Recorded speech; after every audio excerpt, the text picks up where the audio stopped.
ဒါဆိုရင်ဒီရုပ်ပရမတ်နာမ်ပရမတ်ကိုသိရင်ဦးဇင်းတို့ဒီနေ့ခန္ဓာ၅ပါးဖွင့်နေဘာလို့ဆိုတော့ဒီခန္ဓာ၅ပါးရဲ့ပရမတ်တရားတွေကိုသိမှခန္ဓာ၅ပါးရဲ့တဘာဝတရားတွေကိုသိမှဘုရားပြောတဲ့ဝိပဿနာရှုလို့ရမှာဘုရားကဒီခန္ဓာ၅ပါးမှာတရားရှာခိုင်းတာနော်ဟိုနီးဒီနီးမရှိဘူးနော်ဒီယုတ်နံပရမတ်တရားကြီးရဲ့တဘာဝဘောကနေပဲဥစဉ်တို့ကတရားအားထုတ်ရမှာဒီခန္ဓာ၅ပါးပေါ်ကနေပဲအားထုတ်သွားရင်သောတာပန်နဲ့ဒီခန္ဓာ၅ပါးအမြင်သောတာပန်ဖြစ်မှာတရားကံဖြစ်ခြင်းနဲ့ဒီခန္ဓာ၅ပါးပဲပြန်ရှုရမှာဟိုနီးဒီနီးတွေမရှိဘူးနော်အဲ့ဒီကနေတရားကံဖြစ်မြင်ဒီခန္ဓာ၅ပါးကိုပဲရှုရင်းနဲ့အနာဂံဖြစ်မြင်ဒီခန္ဓာ၅ပါးကိုပဲရှုရင်းနဲ့ယဟန္တာဖြစ်မှာဒါကလည်းတိတိကျကျပဲဒါကြောင့်မလို့ဘုရားကတရားရှာဘယ်မှာရှာခိုင်းတာလဲခန္ဓာ၅ပါးပါအပေလွတ်မှာဒီခန္ဓာ၅ပါးမှာပဲအပေလွတ်မယ်တဏှာကပြတ်မှာဒီခန္ဓာ၅ပါးမှာပဲပြတ်မှာနော်တခြားအဘိအတွေးမဝင်နဲ့နော်ဒါဆိုရင်သဘောပေါက်ပြီနော်ဟုတ်ပါဗျာအရင်ဆုံးတန်ရလေးတွေဦးစင်ထပ်ရှင်းပြီးတာပါနော် Recording in ကိုလောရ progress အလုပ်လေးကိုဒီတိုင်းဒီတိကျကျလာသွားနော်တဖြည်းဖြည်းဇက်ရည်လဲလာမှာတရက်လဲလာမှာနားလဲလာမှာနော်ဒီကြားထဲမှာစိတ်ဇနိုးဇနောက်လေးဖြစ်နေမှာစိုးလို့ပြန်ပြောပြတာနော်တင်ပါဗျာကဲဒါဆိုရင်ဒီနေ့ခန္ဓာ၅ပါးဖွင့်ပြီခန္ဓာ၅ပါးဖွဲ့တော့ခက်သလားဆိုမခက်ပါဘူးမနေ့ကပထဝီတစ်လုံးကိုရှာပေးရအဲ့ဒါခန္ဓာ၅ပါးပဲပထဝီတစ်လုံးကိုသိလိုက်တာနဲ့ခန္ဓာ၅ပါးပဲမနေ့ကနာခန္ဓာ၄ပါးကိုရှုလိုက်တာနဲ့အဲ့ဒါခန္ဓာ၅ပါးပဲနော်အဲ့တော့ဒီနေ့ပြန်ပေါင်းဆက်လိုက်နော်ရုပ်ရဲ့တဘာဝကိုသိခြင်းနာမ်နဲ့ရှုရတာနာမ်နဲ့ဆင်ခြင်ရတာဒီစိတ်တွေရဲ့သဘောကိုသိခြင်းဒီရုပ်ကနေရှုရတာရုပ်နဲ့နာမ်ခွဲလို့မရဘူးနော်ဒီမှာတချို့ကပြောတယ်ဒီရုပ်နဲ့နာမ်ကိုခွဲလိုက်ရင်ခွဲလို့မရဘူးနော်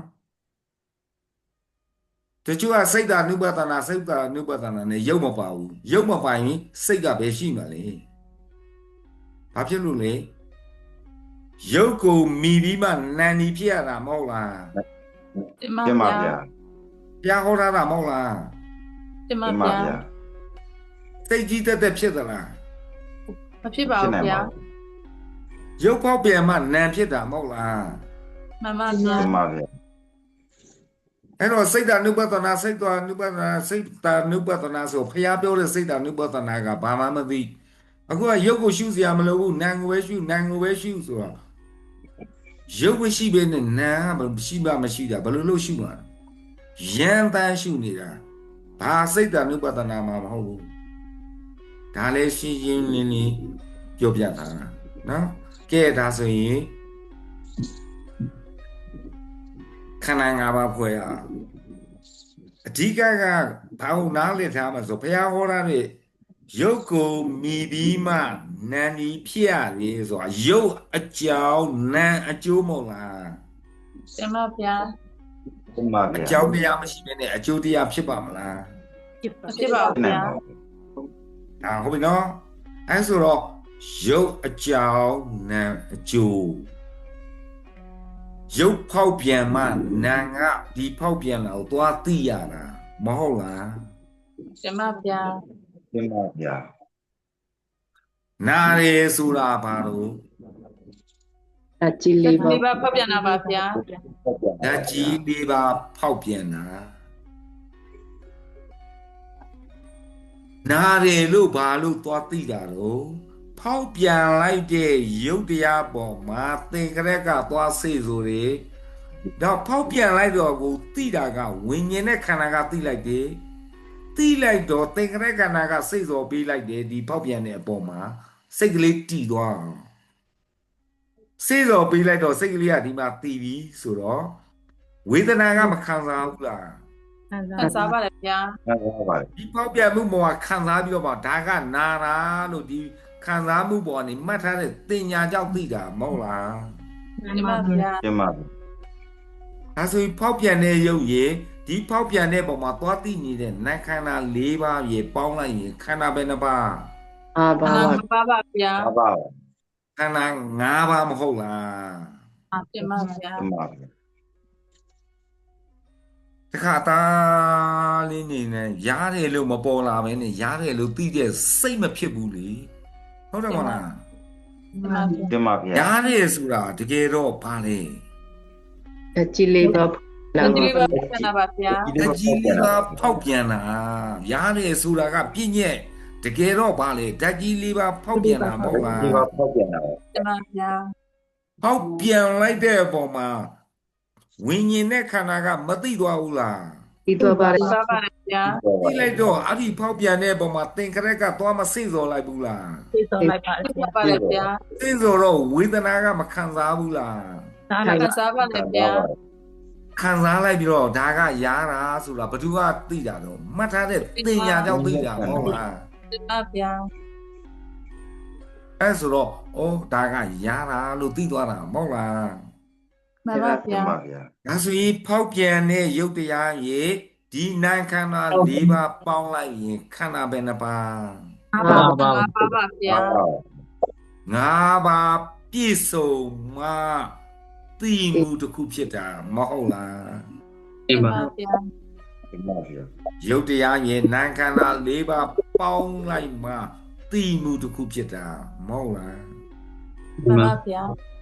တင်ပါဗျာ နော်ဉာဏ်နဲ့ခွဲလို့တာတကယ်ကြတော့စိတ်ကရုပ်ကဂရေ9000နာကဂရေသသိန်းဖြစ်နေတာဖြစ်လိုက်တာနဲ့နာရင်နာတယ်လို့တပြိုင်တည်းသိတာမဟုတ်လား တင်ပါ တင်ပါဗျာ ပြီပါ အခုလို့ဉာဏ်နဲ့တစ်ခုစီခွဲလိုက်မှဩဖောက်ပြန်နာတယ်ဆိုတာတကယ်တော့နာတယ်ဆိုတာကပြည့်ညက်တကယ်ဖောက်ပြန်နေတာကဓာတ်ကြီး၄ပါးဖောက်ပြန်နေတာရုပ်တရားတွေဖောက်ပြန်နေတဲ့အပေါ်မှာဒီနာခန္ဓာ၄ပါးကနော်ဖောက်ပြန်တာကိုလည်းသိလိုက်ရောတပြိုင်တည်းသိတာနော်ဉာဏ်နဲ့ခွဲလို့တာတစ်ခုစီခွဲထုတ်တာ မှန် အဲ ပါ ကြောင့်ဉာဏ်ပညာအလုပ်လို့ပြောတာဝိပဿနာဆိုတာနော်အဲတော့ဖောက်ပြန်တဲ့ရုပ်တရားပေါ်မှာဝိညာဉ်ကသိလိုက်ပြီးသိလိုက်တော့သင်္ခရက်ကစိတ်စော်လိုက်ပြီးဝေဒနာကမခံစားဘူးလား ခံစားပါဗျာ ခံစားပါ ခံစားတဲ့အပေါ်မှာမှတ်ထားတဲ့တင်ညာကြောင့်နာရင်နာရရားရင်ရားရခံစားမှုပေါ်မှာမူတည်ပြီးတော့မှဒီတင်ညာကရားရင်နာရလို့သူကလိုက်သိပေးရတာမဟုတ်လား မှန်ပါဗျာ နာမည်တွေကိုလေဟုတ်တယ်နော်အဲဆိုရင်ဖောက်ပြန်တဲ့ရုပ်တရားရဲ့ဒီနာခန္ဓာ၄ပါးရဲ့ပေါင်းလိုက်ရင်ခန္ဓာပဲနှပါး အာ ခ ဘာ န္ဓာ ဝ မှာပါပါဗျာ ခန္ဓာ၅ပါးမဟုတ်လား တင်ပါ တင် ဗျာ ပါဗျာ ဒါဆိုရင်အဲ့ဒီခန္ဓာ၅ပါးဟာဖြစ်လိုက်ပြက်လိုက်ဒီဘယ်သူတို့ခန္ဓာ၅ပါးကြီးဖြစ်လိုက်ပြက်လိုက်မဟုတ်လား တင်ပါဗျာ တင်ပါဗျာ ကျင်နေဆိုတာကဘာလဲ တင်ရပါဗျာ တာပါဗျာ ပညာတကယ်တရားကတော့ဘာလဲ တချီလေးပါဖောက်ပြန်တာပါဗျာ ကြီးလေးပါဖောက်ပြန်တာ ဖောက်ပြန်တာ ပြန်လိုက်တာကိုသိလိုက်တာနဲ့သင်္ခရကခါမဲမစိစော်လိုက်ဘူးလား သိတော်လိုက်တော့ပါလေဗျာ ဝေဒနာကမခံစားဘူးလားအဲ့ဒီဖောက်ပြန်မှု ဒါပါလေဗျာဒါပါလေ ခံ ဗျာ စားပါတယ် ဖောက်ပြန်မှုပေါ်မူတည်ပြီးဒါကကျင်တာလို့တင်ညာကမှတ်ထားတဲ့တင်ညာကြောင့်ကျင်တာလို့သိသွားတာမဟုတ်လား မှန်ပါဗျာ တင်ပါဗျာ မှန်ပါ ဒါဆိုရင်ဖောက်ပြန်တဲ့ရုပ်တရားရဲ့ဒီနာခန္ဓာ၄ပါးရဲ့ပေါင်းလိုက်တော့ခန္ဓာဘယ်နှပါး တင်ပါ ပါပါ ဗျာနာပါဗျာ ဟုတ်ပြီနော်ဒါဆိုရင်တော့ပါပြီနော် ဟုတ်ပါ တင်ပါဗျာ စိတ်ရဲ့သဘောကလိုက်ညွတ်တတ်တာနော်သင်္ကရကလိုက်စီဆိုတော့နော် တိုက်စီဆိုတာ ကဲဒါဆိုရင်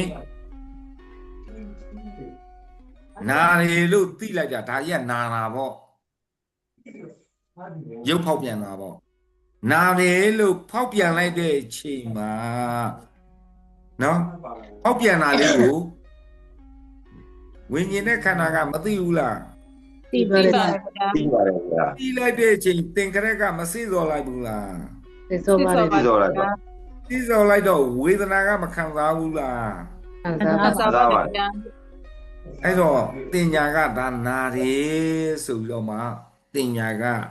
သူမှတ်ထားတဲ့တင်ညာကသိသွားပြီမဟုတ်လား တင်ပါဗျာ ဒါဆိုရင်ဒီနာတယ်လို့သိလိုက်တဲ့အချိန်ခန္ဓာပဲနှစ်ပါး ခန္ဓာ၅ပါးပါဗျာ ဟုတ်ပြီငါးပါးနော်တကယ်ခန္ဓာ၅ပါးနာရာလေးကိုသေချာပြန်ခံစားတော့နာရာလေးကတိုးလိုက်ရော့လိုက်မဖြစ်နေဘူးလား ဖြစ်နေပါတယ် တင်ပါဗျာ တောင်းလဲနေတာဘူးဒါဆိုရင်နာရာလို့သိလိုက်ရင်ခန္ဓာပဲနှစ်ပါး ၅ပါးပါဗျာ ဒါပါ နာရာလေးကရုပ်ကတိုးဖောက်ပြန်တော့နာလေးကတိုးပြီးလိုက်မသိရပြန်ဘူးလား သိရပါတယ်ဗျာ ကြည့်ရပါ လိုက်ညှို့ပြီးသိရတာမဟုတ်လား တင်ပါ တင်ပါဗျာ ဒါဆိုရင်နာရယ်လို့သိလိုက်တဲ့အချိန်မှာခန္ဓာ၅ပါးနာရာလေးကနေပြီးတော့ရုပ်ကတိုးဖောက်ပြန်လိုက်တော့ဒီနာရာလေးကပုံစံပြတ်သွားပြီမရှိတော့ဘူးမဟုတ်လား မှန်ပါဗျာ တင်ပါ တိုးဖောက်ပြန်တာမဟုတ်လား တင်ပါဗျာ ရုပ်ကလေးကတိုးဖောက်ပြန်တော့နံလေးကလည်းလိုက်တိုးပြီးတော့ညှုပ်ပြီးတော့လိုက်မသိရဘူးလား သိရပါတယ်ဗျာ လိုက်တိုးပြီးသိလိုက်ပြီဆိုရင်ခန္ဓာပဲနံခန္ဓာပဲနှစ်ပါး သိပါပါဗျာ တိုးတာကိုဘာကြောင့်သိတာလဲလိုက်ညှုပ်ပြီးလိုက်ခံစားလို့လိုက်မှတ်ထားလို့သိတာမဟုတ်လားဒါကတိုးတာလို့လိုက်သိတာမဟုတ်လားတိုးတယ်လို့သိလိုက်ရင်ခန္ဓာပဲနှစ်ပါး ၅ပါးပါဗျာ ဒါပါ ငါးပါးနော်တိုးတာလေးကနေရုပ်ကရော့ဖောက်ပြန်တော့ဒီတိုးဖောက်ပြန်တဲ့လေးကပြတ်သွားပြီးရင်ရော့ဖောက်ပြန်တဲ့ရော့ဖောက်ပြန်လာမဟုတ်လားရော့ဖောက်ပြန်တော့နာကလည်းလိုက်ရော့ပြီးလိုက်မသိရပြန်ဘူးလား သိရပါတယ်ဗျာ ကြည့်ရပါတယ် ဒါဆိုရင်ခုနကတိုးဖောက်ပြန်တဲ့ခန္ဓာ၅ပါးလေးပြက်ပြီးရော့ဖောက်ပြန်တဲ့ခန္ဓာ၅ပါးလေးဖြစ်လာတာမဟုတ်လား မှန်ပါဗျာ တင်ပါဗျာ ဒီခန္ဓာ၅ပါးလေးကပြက်သွားပြီးရုပ်ကတခါတိုးဖောက်ပြန်တော့နာကလိုက်ညွတ်ပြီးတိုးပြီးလိုက်မသိရပြန်ဘူးလား သိရ သိ ပြ ရ ပါ ပါ လေ တယ်ဗျာ ကြည့်ရပါတယ် ဒါဆိုရင်ခုနကရောဖောက်ပြန်တာကိုသိတဲ့ခန္ဓာ၅ပါးလေးကပြက်သွားပြီတိုးဖောက်ပြန်တဲ့ခန္ဓာ၅ပါးလေးဖြစ်နေတာမဟုတ်လား မှန်ပါဗျာ ရှင်းလားမြင်လား မြင်ပါတယ်ဗျာ တင်ပါတယ်ဗျာ သဘောပေါက်တယ်နော် ဟုတ်ပါတ တ ယ် င်ပါဗျာ ဒါဆိုရင်တေချာခံစားကြည့်လိုက်တော့တိုးဖောက်ပြန်လိုက်တိုးလိုက်ရောလိုက်ရောလိုက်တိုးလိုက်ရောလိုက်ခန္ဓာ၅ပါးကြီးဖြစ်လိုက်ပြက်လိုက်နောက်ခန္ဓာ၅ပါးဖြစ်လာလိုက်ပြက်သွားလိုက်ခန္ဓာ၅ပါးဖြစ်လာလိုက်ပြက်သွားလိုက်ဒီတဘောပဲမဟုတ်လား မှန်ပါဗျာ ပါဗျာ သဘောပေါက်တယ်နော် ဟုတ်ပါတယ်ဗျာ တင်ပါဗျာ အဲ့တော့တေချာလေးပြန်ပြောပြမယ်နာရီဆိုတာပါလေဓာတ်ကြီးလေးပါဖောက်ပြန်လိုက်တာဒါရုပ်တရားလို့မြင်တာပေါ့နော်ဓာတ်ကြီးလေးပါဖောက်ပြန်လိုက်တော့နာခန္ဓာ၄ပါးကဒီပေါ်မှာသွားညွတ်ပြီးတော့မသိသွားဘူးလား သိပါပါတယ် ကြ ဗျာ ည့်တော့ပါတယ် ရုပ်ဖောက်ပြန်တာရဲ့ဒီသိတာသိလိုက်ရဆိုတာနာခန္ဓာ၄ပါးပေါင်းမှသိမှုတစ်ခုဖြစ်တာနော်သိလိုက်ပြီဆိုတော့နာခန္ဓာ၄ပါးပဲမဟုတ်လား တင်ပါဗျာ တင်ပါဗျာ ဒါဆိုရင်နာတယ်လို့သိလိုက်တဲ့အချိန်မှာခန္ဓာပဲနှစ်ပါး ၅ပါးပါဗျာ ပါပါ ပါပါဗျာ အဲ့နာရာလေးကတိုးဖောက်ပြန်တော့နံလေးကလိုက်တိုးပြီးတော့မသိရပြန်ဘူးလိုက်ညွတ်ပြီးမသိရပြန်ဘူးလား သိရပြ ကြည့်ရဗျာ သိရပါတယ်ဗျာ အဲ့ဆိုရင်ခုနကနာတယ်လို့သိတဲ့ခန္ဓာ၅ပါးလေးပြက်ပြီးနောက်တိုးနာရာလေးကိုလိုက်သိတဲ့နောက်တစ်ခန္ဓာ၅ပါးပဲမဟုတ်လား တင်ပါဗျာ တင်ပါဗျာ အဲ့ဒီခန္ဓာ၅ပါးလေးရော့ဖောက်ပြန်တော့ဒီတိုးဖောက်ပြန်တဲ့ခန္ဓာ၅ပါးလေးပြက်ပြီးတော့မှနောက်ရော့ဖောက်ပြန်တဲ့ခန္ဓာ၅ပါးပဲမဟုတ်လား တင်ပါဗျာ တင်ပါဗျာ ရောဖောက်ပြန်တာကနေတခါစစ်နဲ့တိုးလိုက်ရော့လိုက်ဖြစ်နေတာကို ရော့ဖောက်ပြန်တာနေတခါတိုးဖောက်ပြန်တဲ့ဒီခန္ဓာ၅ပါးလေးပြစ်ပြီးနောက်တစ်ခန္ဓာတတိပြောင်းတိုင်းကတစ်ခန္ဓာပဲမဟုတ်လား မှန်ပါဗျာ မှန်ပါဗျာ နာရီလို့သိလိုက်တဲ့ချိန်ခန္ဓာ၅ပါးနော်ရုပ်ကနောက်တိုးဖောက်ပြန်တော့အတိတစ်မျိုးမပြောင်းသွားဘူးလား ပြောင်းသွားပါလေဗျာ အဲ့ဒီအတိတစ်ခုပြောင်းလိုက်ရင်ခန္ဓာပဲနှစ်ပါး ၅ပါးပါဗျာ ငါးပါး ရုပ်ကရော့ဖောက်ပြန်တော့နောက်တတိပြောင်းသွားပြီဒီအတိကမရှိတော့ဘူးနောက်တတိပြောင်းသွားတာမဟုတ်လားဒါကရော့သွားတာကိုသိလိုက်တဲ့အချိန်မှာခန္ဓာပဲနှစ်ပါး ၅ပါး ၅ပါးပါဗျာ ငါးပါးပါဗျာ ရော့သွားနေရုပ်ကတိုးဖောက်ပြန်တော့နာကလိုက်တိုးသိရပြန်နေဆိုတော့ဒီခန္ဓာ၅ပါးလေးပြက်ပြီးနောက်တတိဒီနောက်တစ်ခန္ဓာ၅ပါးပဲမဟုတ်လား မှန်ပါဗျာ မှန်ပါဗျာ တတိပြောင်းတိုင်းပြီခန္ဓာ၅ပါးဖြစ်ပြနေတာပဲမဟုတ်လား မှန်ပါ မှန်ပါဗျာ သိနေတာဘယ်ပေါ်မှာသွားသိနေတာရုပ်ပေါ်မှာသိနေတာမဟုတ်လား ဒီပေါ်မှာ မှန်ပါဗျာ သိမှုတစ်ခုကနာခန္ဓာ၄ပါးပေါင်းမှသိမှုတစ်ခုဖြစ်တာနော်ရှင်းတယ်နော် ရှင်းပါတယ်ဗျာ မှန်ပါ ဒါဆိုရင်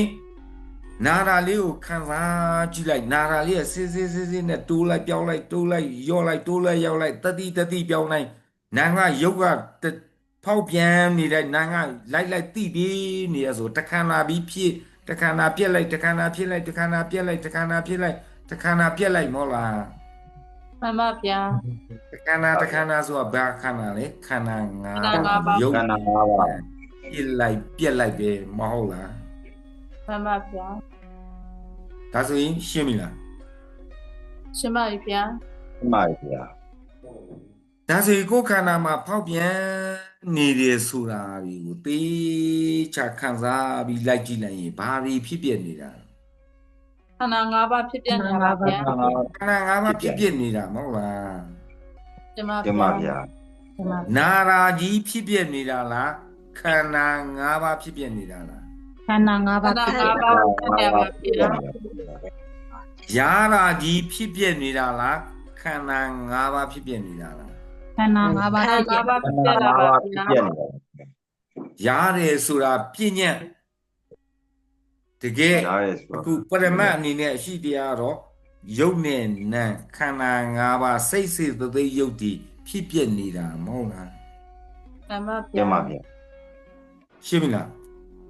မှန်ပါဗျာ သဘောပေါက်ပြီနော် ဟုတ်ပါပြီဗျာ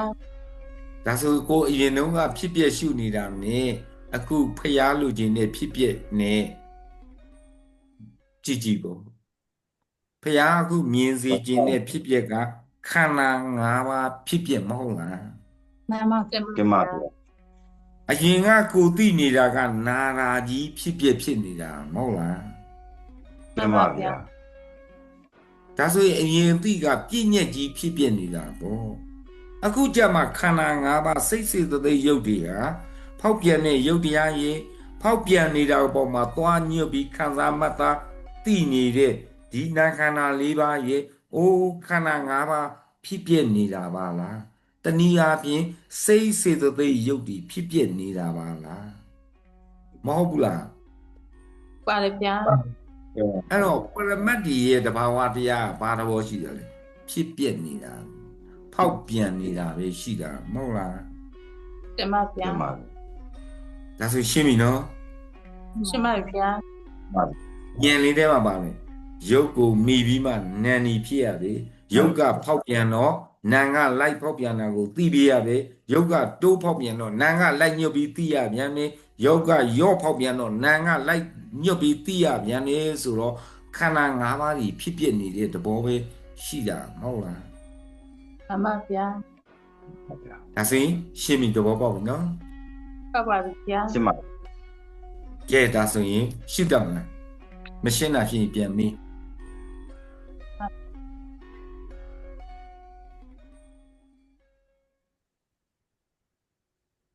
ခန္ဓာ၅ပါးဖြစ်ပြသဘောပေါက်ပြီလားပေါက်ပြီနော် ရှင်း ဟုတ် ပါ ပါပြီဗျာ ဟုတ်ပါ အဲ့တော့ဖောက်ပြန်တဲ့ယုတ်တရားကြီး ဖောက်ပြန်တဲ့ပုံမှာတွားညွတ်နေတဲ့နာခန္ဓာ၄ပါးကြီးခန္ဓာ၅ပါးရုပ်ကတိုးဖောက်ပြန်တော့နာငါလိုက်တိုးပြီးသိရပြန်နေရုပ်ကရော့ဖောက်ပြန်တော့နာငါလိုက်တိုးပြီးသိရပြန်နေဆိုတော့နော်ခန္ဓာ၅ပါးဖြစ်ပြနေတာပဲရှိတာမဟုတ်လား ရှင်ပါဗျာ အဲဆိုရင်ရှင်းပြီနော် ရှင်ပါပြီဗျာ ကဲအဲ့ဒီတော့လေကိုယ်ခန္ဓာမှာနားရဲကျင်းနေဆိုအဲ့နာရာလေးကိုလည်းသိချခံစားလိုက်နာရာလားခန္ဓာ၅ပါးဖြစ်ပြနေတာလားကိုယ့်အကူမေးလိုက်ဩဖောက်ပြန်နေရုပ်တရားကြီးဖောက်ပြန်နေတာပုံမှာတွားညွတ်နေတဲ့တွားညွတ်ပြီးတွားခံစားနေတဲ့ဒီနာခန္ဓာ၄ပါးကြီးဩခန္ဓာ၅ပါးဖြစ်ပြနေတဲ့ဒီတဘောပဲရှိပါလားဆိုတာနော်အဲ့ဒီတဘောလေးကိုဉာဏ်ကမြင်အောင်ရှုနော်နားရဲကျင်းနေဆိုတာပြည့်ညတ်တွေပဲနော်တကယ်တော့ခန္ဓာ၅ပါးဖောက်ပြန်ပျက်စီးနေတာပဲရှိတာပဲမဟုတ်လား ရှင်ပါဗျာ အဲ့ဒါကိုပဲဖြစ်ပြလို့ပြောတာမဟုတ်လား မှန်ပါဗျာ ဒါဆိုရှင်းပြီနော် ရှင်ပါပြီဗျာ မှန်ပါဗျာ ကဲဒါဆိုရင်အဲ့ဒီတန်းလေးပဲကိုဉာဏ်ထဲမှာအဒီတဘောလေးကိုမြင်အောင်ကြည်ရင်းနဲ့ဖြစ်ပြဆိုတာဩခန္ဓာ၅ပါးဖြစ်ပြနေတာပါလားတကယ်တော့နာရီကျင်နေကြိုက်တယ်ခဲတယ်ဆိုတာကလောကီပြည့်ညတ်တကယ်အခုဉာဏ်ထဲမှာဆင်ញင်ရင်ဖောက်ပြန်တဲ့ရုပ်တရားရေဖောက်ပြန်တာကိုသိနေတဲ့နန္တရားတွေရေခန္ဓာ၅ပါးဖြစ်ပဲရှိတာပါလားလို့ဉာဏ်ကပိုင်းခြားပြီးမြင်အောင်ရှုပို့လေးမရှိကြဘူးเนาะဒီခန္ဓာ၅ပါးဒီတဘောကိုသိမှဦးဇင်းတို့တရားဝိပဿနာအားထုတ်လို့ရဟုတ်ပြီเนาะ ကျမဗျာ ကဲဒါဆိုရင်မြတ်စွာဘုရားကိုတရားနဲ့ပူဇော်လိုက်ကြအောင်